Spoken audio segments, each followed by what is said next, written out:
talked about huge global disruptions, but sometimes even the smallest mistakes on the internet can lead to the biggest disruptions, and no one understands that better than the guardian of Latvia's .LV domain.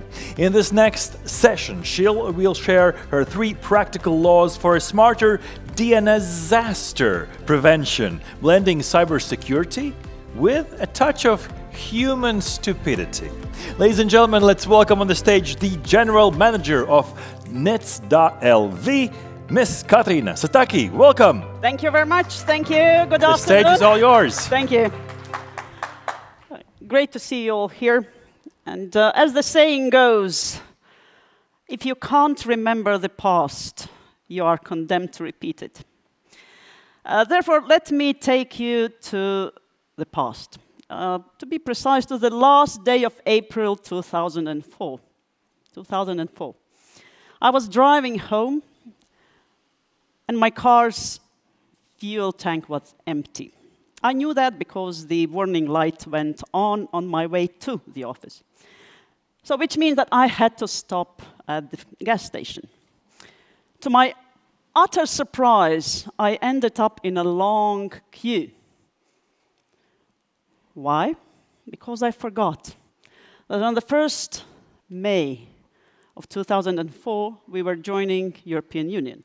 And it was known that fuel prices will go up by 4 or maybe even 5 centimes. We used our own currency at the time, so I'll stick to centimes for the historic accuracy. So 5 centimes max, that was known. So definitely all those people wanted to buy cheap fuel. And there were all these types of people running with jerry cans, with their own jerry cans. They ran to buy new jerry cans. I mean, it was absolute chaos there. I even saw one guy. He opened the trunk of his car, and it was full of pots of different sizes. And I was like, seriously? How are you going to explain this to your wife? So, honey, we're going to eat gazpacho every day from now on. And then I saw his wife. So he also jumped out of the car with few more pots and even a kettle. I was really shocked. And then, amongst all this craziness, I saw him. A guy calmly walking through all those running people. And you know, all that he had was a 5-liter bottle, plastic 5-liter bottle, and nothing else. And believe me when I say that nothing, absolutely nothing in his appearance suggested that he was stupid. Nevertheless, then I saw him pouring water out of that plastic bottle to use it to buy 5 liters of fuel. Don't be deceived by my background in mathematics. I'm very bad at math. But even I could do some real simple calculations. I knew that the bottle cost 50 centimes. 50.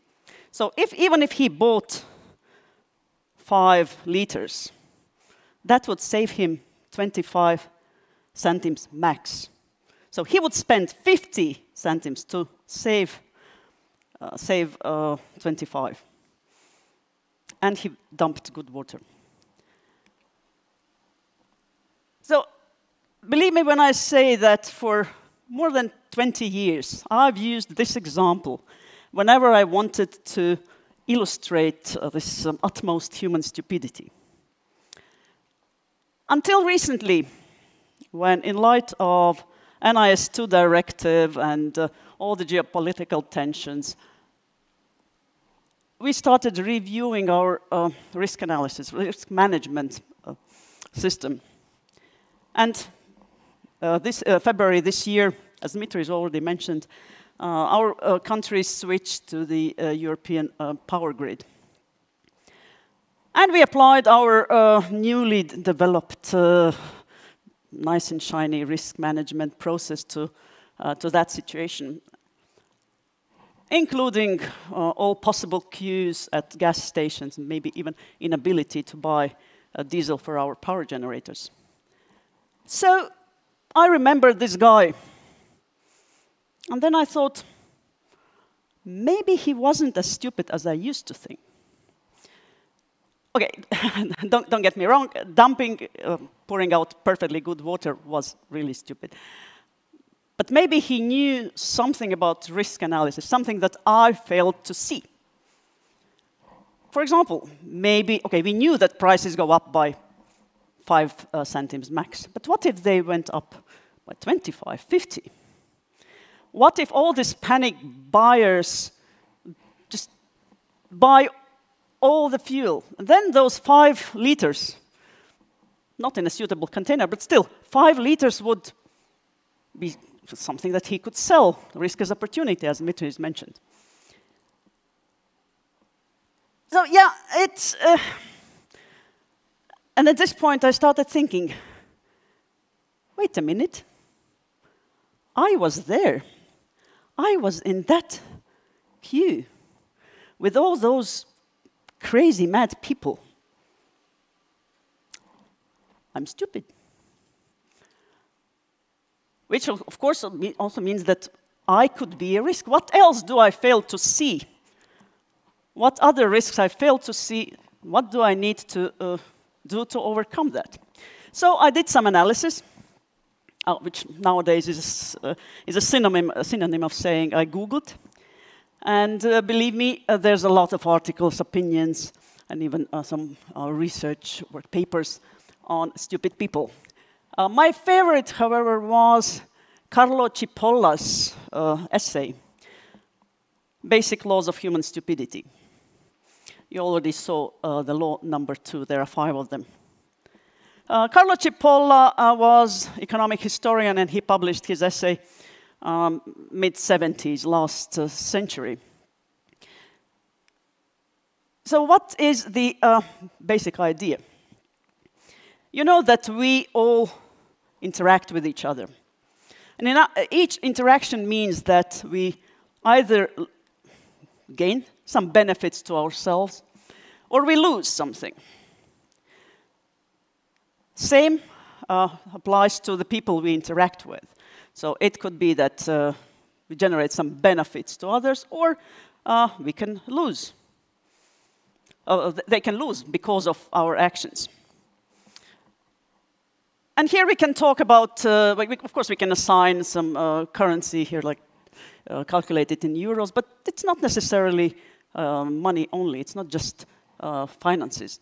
We can talk also about our energy, our nerve cells, everything else that we can lose or gain. Okay, maybe we won't gain nerve cells, but we still can gain something from interactions. And this is a so-called Cipolla's quadrant. And in the middle of this quadrant is ineffectual people. They basically neither gain anything nor lose, nor there's any benefit or losses for others. Even though you might know some of them, I believe there are not too many people around. So I won't talk about those people anymore. So intelligent people, according to Cipolla, they are the ones who generate benefits to themselves and also to others. Then there are bandits. They generate benefits to themselves, causing losses to others. There are helpless people. They generate benefits to others, but lose themselves. And then, according to Cipolla, and here Cipolla gives an axiomatic definition of stupid people. So stupid people are the ones that cause losses to another person or even a group of persons, while themselves deriving no benefits, no gain, and even possibly incurring some losses. Okay, so let's look at some examples. I'm sure you can come up with many examples, but I come from DNS world, so I wanted to use some DNS-related examples because it's always DNS at the end of the day. For example, a well-known company, and it's not a hypothetical example, it has happened several times in the past. A well-known company lets its primary domain name expire. So is this stupid? Is this intelligent? Helpless? I struggled with coming up with the adjective for bandit. Banditistic perhaps is not a real word, so I use malicious. So what is it? Another one, a simple configuration, again, it happened many times, even recently. A simple configuration change causes DNS resolution failure. And it causes, in return, causes some global outage, affecting many customers around the world. So what is it? How can we describe this? And the thing is that each mistake like this, it can cause a lot of problems to anyone working in that, for example, company, trying to fix it. Because fixing a mistake always is more complicated than not letting it happen. Unfortunately, mistakes do happen. Another example, if you mistype an A record's IP address or a CNAME record, has it happened to you? It has definitely happened to me back in the 90s. And believe me, we spent a lot of time trying to figure out what's wrong, why our customers' one domain name goes to one website and another domain name goes to website in Italy. It was a simple mistype in our IP address. And even traceroute went to Italy. How? It's the same IP address. Only when we compared both IP addresses side by side, we could see the difference. Again, a lot of time spent, incurred a lot of losses in terms of time and probably money adjusted to that. So, I tried to think of some possible cybersecurity-related things that could be attributed to each type of these groups. So stupid people will misconfigure DNS. They will let their domain names expire. And they will use very simple passwords just because I can't remember anything more complicated than that. And according to Cipolla's fifth law, those stupid people are the most dangerous type of people. Even bandits are not as dangerous as stupid people. Why? Because according to Cipolla, and he studied economic history using economic tools, he applied them and looked throughout this history how different societies grew, how they failed, how they developed. And so he came to this conclusion. And again, let me stress that if we talk about cyber criminals, most probably we would categorize them as bandits. But even among them, we have a certain number of stupid individuals. Just like, for example, sometimes intelligent people act intelligently, sometimes they act as helpless people. So they lose something. And only stupid people, according to Cipolla, are very, very stable. They never change. Again, Cipolla believed that it was a genetic trait, something that Mother Nature has thought through to ensure that we do not develop faster than we should. Because if everybody was intelligent, then we would probably be we would very quickly develop and maybe even kill each other, but that's not the point. So he thought that just like in terms of when you look around the globe and see the ratio between newborn babies, so boys and girls, throughout the globe, they born with approximately the same ratio. How does Mother Nature do that? Of course, Mother Nature operates with very large numbers, but still, somehow it manages to get this ratio. So according to Cipolla, the same ratio applies to all societies, all organizations, all groups of people.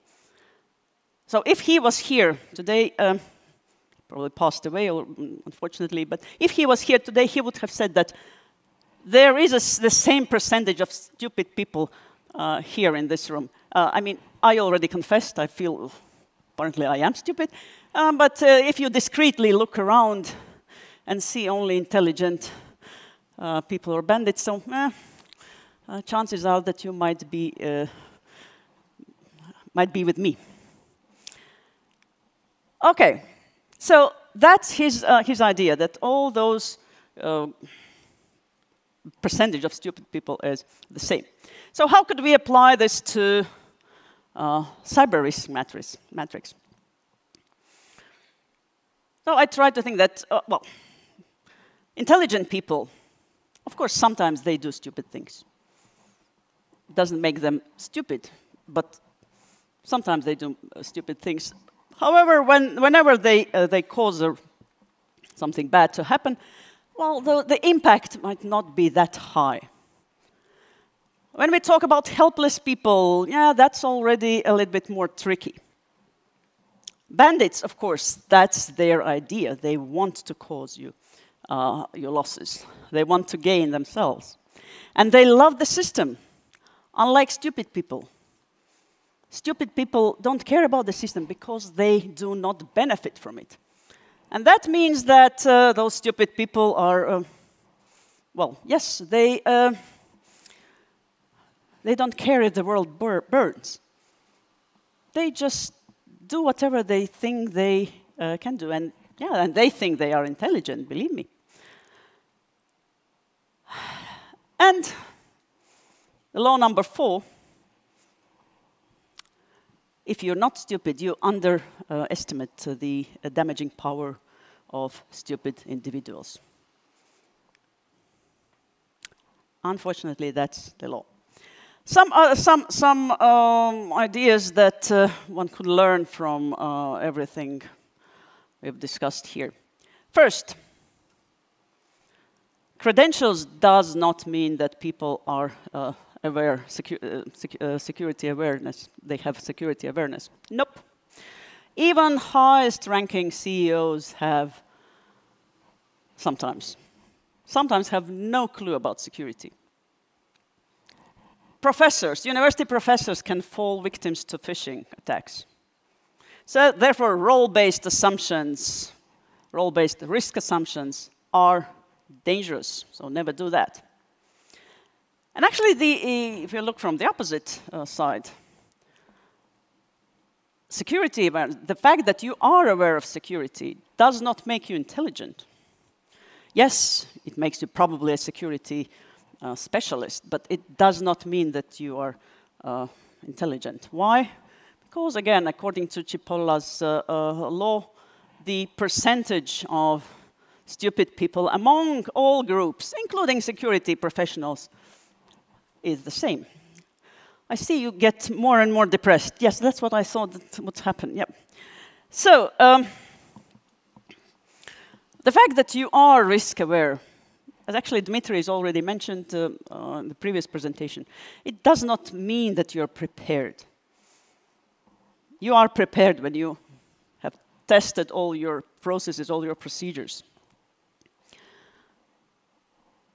And sometimes security teams, again, they underestimate what a single bad decision, what a single mistake can do. For example, not renewing your primary domain name.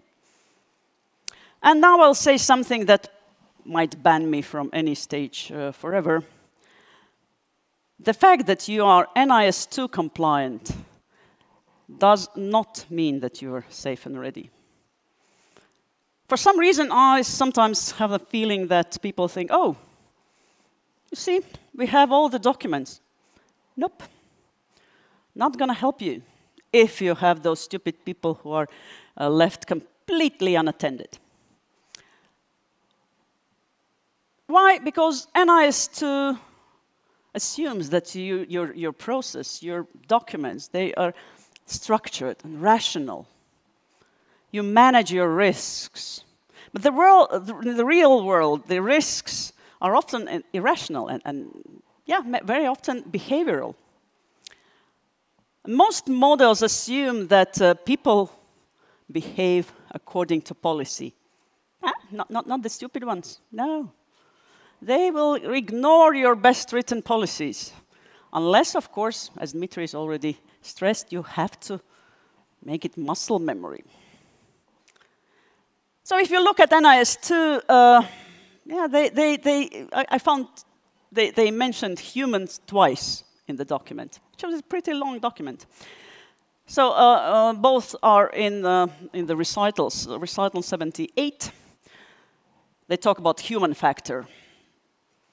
I'd say here they talk about helpless people and some helpless acts that even intelligent people do.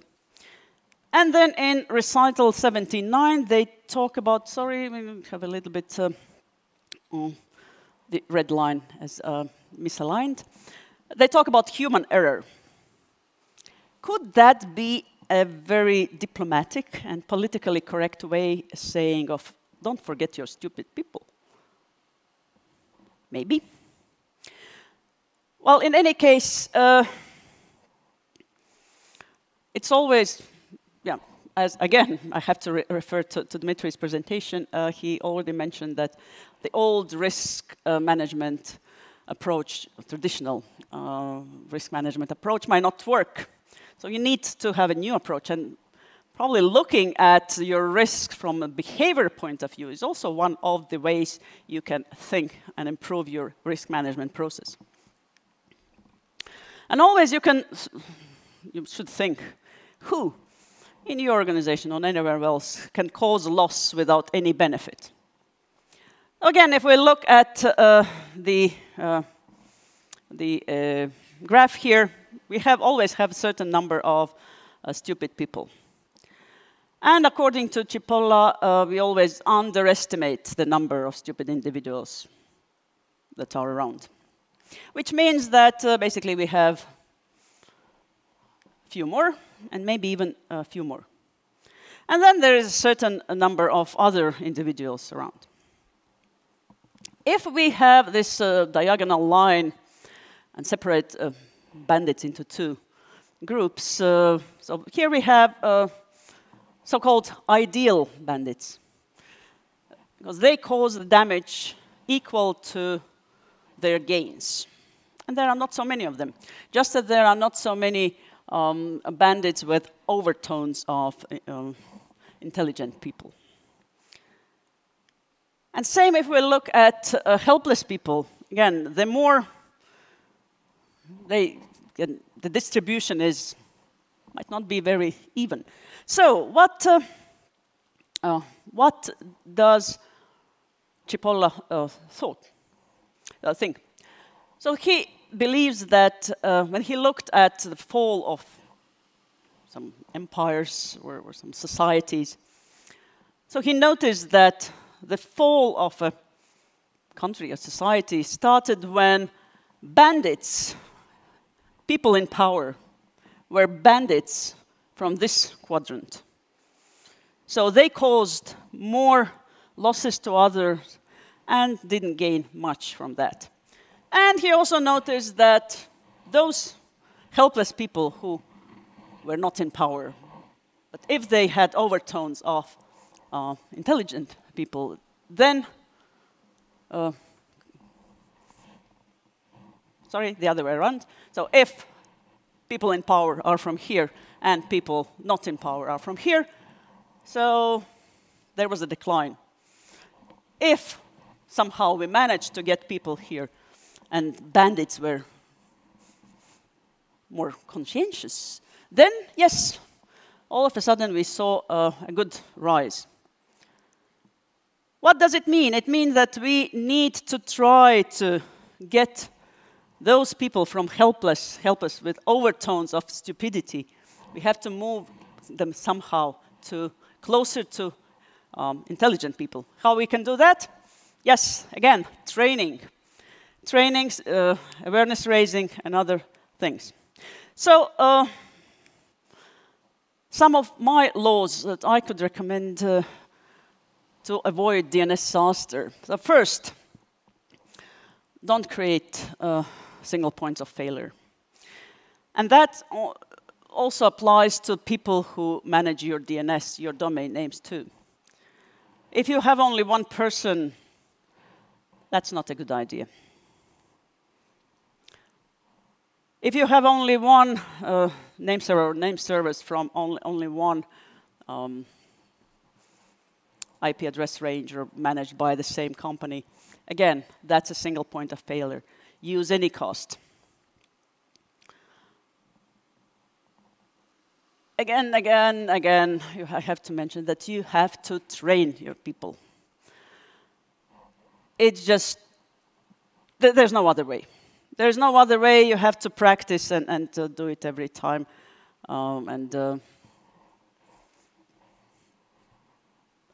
Otherwise, they will burn something. And of course, the third one, never neglect your domain names. Set up automatic renewals. Set up monitoring systems.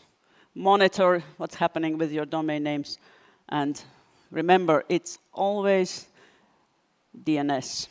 So therefore, I would like to complete my presentation and wish you all to be intelligent, or at least be helpless people with overtone of intelligent. And if we talk about bandits, yeah, there's not much we can do about bandits.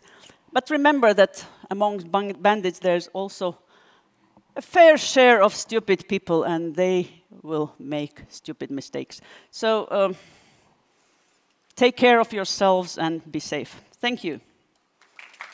Thank you for that refreshing presentation on things. I certainly did not expect a story like this, but you really touched deeply and already answered one of the questions on how to minimize the impact of stupid people. But let's take the second question. What kind of training would you recommend to organizations, for example? Is it lectures, practical tests, etc.? What works best? Well, if you want to get muscle memory, practical tests, yes, definitely. But I would say that you need to do some other training as well, because, look, I've seen really fantastic cybersecurity specialists. I've seen fantastic network specialists who know nothing about DNS. Yeah, you can be very good expert in one field and not be good in another one, but it's always DNS, so please train your people, your dragons in DNS as well. Mm-hmm. If we look more broadly at society, you said that awareness is not intelligence. How do we raise the cyber resiliency of society if in most campaigns it is more about awareness? Well, yes and no, but could you again repeat the question again? So the question is, how do you raise the resilience of our society? Resilience of society. In this context. Yeah, okay, again, stupid people are unpredictable, and for rational people, for rationally thinking people, it's hard to accept, but that is true. So whatever you figure out how to do something, they are so ingenious, they will find a way to disregard it completely. So probably you can't do much with stupid people, at least according to Cipolla, because as I said, he believed in stupidity as genetic trait. But yes, target helpless people. That's probably the only way. But intelligent people also need some training. It's otherwise they will fall on the other quadrant. Yes, they could, because as I said, they travel. Only stupid people remain where they are. Katrīna, thank you very much for this story. Thank you very much. And thank you for being a part of CyberChess. And I will give you a gift that I forgot. That's not stupidity, that's just forgetting things. I'll see you in a bit. To train. Thank you. Thank you. Thank you very much.